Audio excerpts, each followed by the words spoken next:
Hello friends, today we'll discuss about the minor plays of Ben Jonson. Okay हम Ben Jonson start कर चुके हैं। Jacobian as के famous writer है Ben Jonson. आज हम उनके माइनर प्लेस जो छोटे प्लेस है उनके बारे में बात करेंगे। The first is Bartholomew. The first is Bartholomew. Bartholomew फिर ये सैटरिकल कॉमेडी है written by Ben Jonson. It is a summer fair. ये एक फेयर होता है जो समर में लगता है, which happen every year in London, जो हर साल लंदन में लगाया जाता है मेला fair. It is a 4-day event. A lot of trading take place. इस टाइम बहुत सारी ट्रेडिंग इसमें होती है। 4 days का ये इवेंट होता है। It is the setting of the play. Setting of the play कहाँ पे है? ये इसकी सेटिंग है कि एक मेले की एक सेटिंग बताई गई है लंदन में। Jonson shows the Bartholomew fair in order to show the all classes of society. ये प्ले उन्होंने ऑल सारी क्लासेस सोसाइटी की वो दिखाने के लिए उन्होंने ये फेयर दिखाया है। ओके मैं इसके इम्पोर्टेंट पॉइंट सिर्फ आपके साथ डिस्कस कर रही हूँ। Okay the first minor play is Bartholomew from summer fair in London. The next is magnetic lady. Magnetic lady और इसका सब टाइटल है, बहुत बार पूछा जाता है, rumours reconcile. Rumours reconcile, you have to remember this. In this Johnson criticizing several enemies including Inigo Jones, जो theatre के डेकोरेटर थे उनको बहुत ही क्रिटिसाइज कर रहे हैं। वो उनके दुश्मनी थे, उनके आपस में बनती नहीं थी इनिगो जोन्स और बेन जॉनसन की। The focus of the play is on wealthy lady. Lady focus कौन सा है, किसके ऊपर है पूरे प्ले का? लेडी लॉर्ड एस्डॉन, जो विडो है, living with a young magical niece Placentia Steel, जो अपने नीस के साथ रहती है। कौन? लेडी लॉर्ड एस्डॉन विडो है जो अपने नीस के साथ रहती है। Okay Lady Loadstone. Lady Loadstone हमेशा दूसरों के डिसीजन पर टिकी रहती है, जो दूसरे डिसीजन लेते हैं उन पर टिकी रहती है। Lady Loadstone is advises by a person known as Master Compass. एक मास्टर कंपास नाम का पर्सन है जो हमेशा उनको एडवाइस करता है और वो हमेशा उनकी बात मानती है। कंपास कैसे होता है?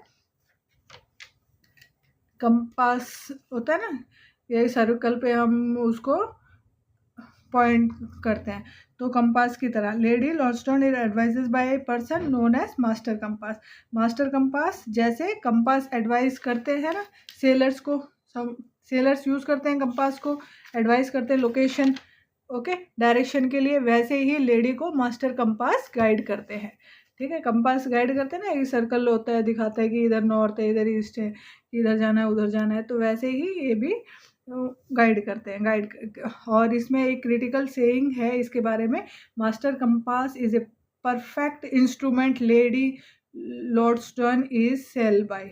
मास्टर कंपास एक परफेक्ट इंस्ट्रूमेंट है, Lady Loadstone is sail bye.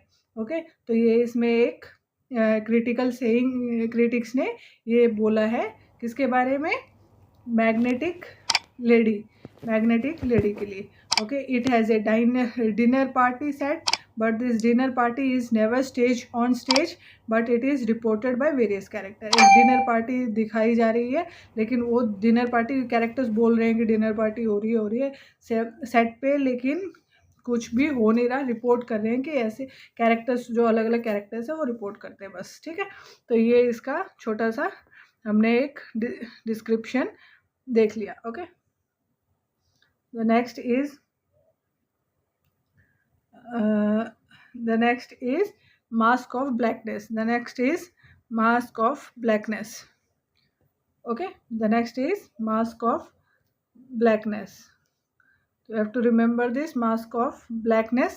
Mask of blackness एक मास्क है, they are played on special occasion. बहुत सारे ओकेशंस पे ये प्ले किया जाता था।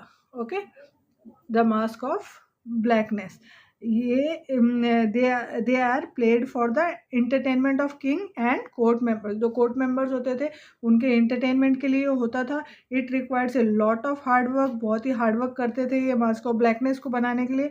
एंड किंग की तारीफ में होते थे, जो किंग को लॉर्ड से कंपेयर करते थे। ये किस लिए होता था कि वो लोग पूरी किंग की तारीफ करते थे इसके अंदर। And mask of blackness was praised by AC Swinburne. AC Swinburne ने भी मास्क ऑफ ब्लैकनेस की बहुत तारीफ करी है। It is written by Ben Jonson on the request of Anne of Denmark. Anne of Denmark कौन है? Queen of King James one. उनकी रिक्वेस्ट पे इन्होंने ये बनाया था masque of blackness minor play. Okay, and she herself performed in this masque as disguise as African with their court lady. ये अपने जो कोर्ट की लेडीज थी उनके साथ ये खुद क्वीन ने भी परफॉर्म किया है इसमें, भेष बदलकर। किसका भेष लिया उन्होंने? अफ्रीकन का, ठीक है, अफ्रीकन लेडी का। And all of them appear with black face makeup, और सब ने अपने फेस पे ब्लैक फेस मेकअप कर रखा है।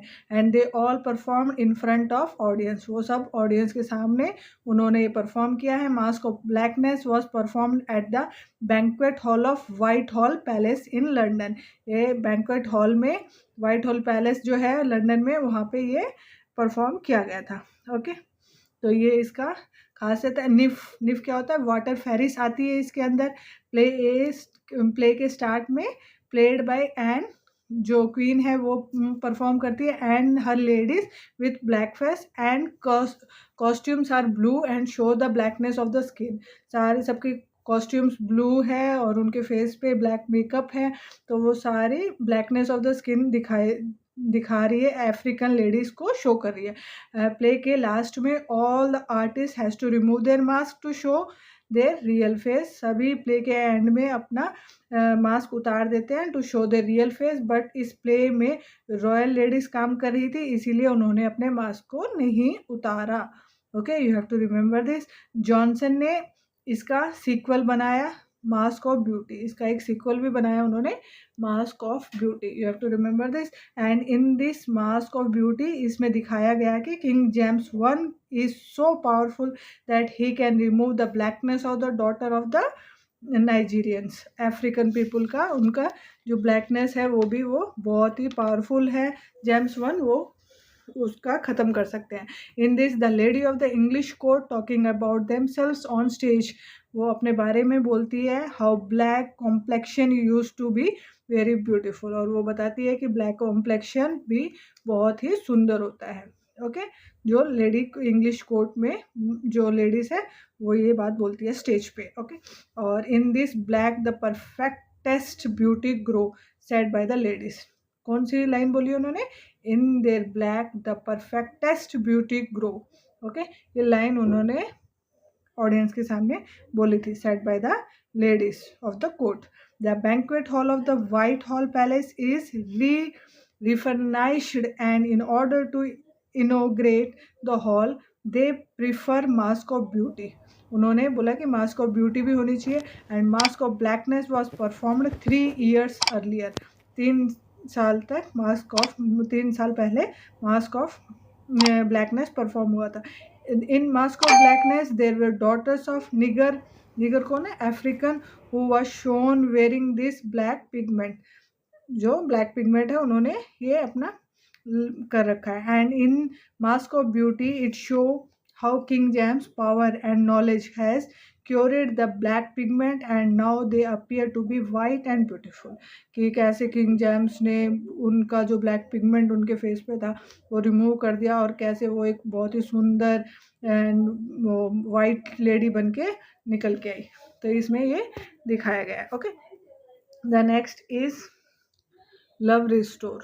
लव रिस्टोर ये भी एक मास्क है, तो आपको याद रखना है। Love restore was performed on 12th night. ये हमेशा 12th नाइट पे ही परफॉर्म किया जाता था। Love restore is also called budget mask. इसको एक बजट मास्क भी बोलते थे, क्या बोलते थे? Budget mask. बजट मास्क आए या लव रिस्टोर आए तो आपको बेन जॉनसन का नाम ही याद रखना है। Love restore total expenditure was only hundreds of pounds, इसका टोटल एक्सपेंडिचर 100 ऑफ पाउंड्स था and thus it is called budget masque, इसीलिए इसको एक बजट मास्क भी बोला गया है। This masque is performed without the participation of Inigo Jones, इसमें जो इनिगो जोन्स थे, जो स्टेज डेकोरेटर, स्टेज डिज़ाइनर थे, उन्होंने पार्टिसिपेट नहीं किया है। फेमस जैकोबियन थे, वो एक सेट डिज़ाइनर थे, उन्होंने, उनका पार्टिसिपेशन नहीं है इसमें। ओके, तो ये आपको याद रखना है, without the participation of Inigo Jones ये परफॉर्म हुआ है। कौन सा? Love restore. The next is pleasure, pleasure reconcile to virtue, the next is pleasure reconcile to virtue। okay, it is also performed on 12th night, ये भी 12th night पे ही perform किया गया। And in this masque Prince Charles once play a role, इसमें Charles one ने role किया है। ये बहुत इंपॉर्टेंट पॉइंट है कि जैसे कि मास्क ऑफ ब्लैकनेस में क्वीन ने परफॉर्म किया था, वैसे ही प्लेजर रिकनसाइल टू वर्च्यू में चार्ल्स वन ने परफॉर्म किया है, play role. And the reason behind this is Charles one older brother Prince Harry died and it depress Charles one, उनके ब्रदर गुजर गए थे, इसलिए वो डिप्रेशन में थे। In this we find classical mythology figure, इसमें क्लासिकल मैथोलॉजी फिगर भी है। कौन है? डिडालस। डिडालस कौन है? Stephen Daedalus is a Greek mythological figure who is said to have extraordinary power of art, जिसके पास एक बहुत ही एक्स्ट्रा ऑर्डिनरी पावर था आर्ट का, उनको इन्होंने इसमें क्लासिकल मैथोलॉजी के फिगर भी यूज़ किया है। ओके, उसमें हमें दिखाई देता है। हरकुलस भी दिखाई देते हैं, ग्रीन, ये भी ग्रीक मैथोलॉजिकल फिगर है। Comus, Comus is a Greek god of festivity and mockery, तो ये भी एक दिखाई देते हैं। कौन? Comus. Okay, and John Milton has inspired by this work and he also written Comus in 1634। और जो जॉन मिल्टन बहुत ही फेमस राइटर थे, हम आगे उनको पढ़ेंगे, वो भी इस वर्क से इंस्पायर हुए थे और उन्होंने ये लिखा था कोनस इन 1634। ओके, एंड इसमें क्वेश्चन आया था pleasure reconcile of virtue is a, क्या है? Pleasure reconcile of virtue is a, ये मास्क, ये मैंने तीनों बताई, ये मास्क है। Love restore, perform, pleasure reconcile to virtue, ये क्या है? ये मास्क है। ओके, तो ये आपको याद रखना है। एक पोयम उन्होंने लिखा है टू सीलिया, ये पोयम उन्होंने लिखा है टू सीलिया, आपको ये याद रखना है। एक ही पोयम लिखा है इन्होंने, टू सीलिया, बहुत फेमस पोयम है। और सॉन्ग की म्यूज़िक, इसमें जो फर्स्ट लाइन है वो है drink to me only with thine eyes, ये बहुत बार, बहुत इम्पोर्टेंट है, बहुत बार एग्जाम में आता है। Drink to me only with thine eyes, this poem to Celia is a word to word translation of Greek work which was written by a Greek author called Philostratus, जो Greek author है फिलोस्ट्रेटस, उनका Greek जो work है उसका word to word translation इसमें किया है। किसने? बेन जॉनसन ने। The poem is to Celia and the famous line is drink to me only with thine eyes.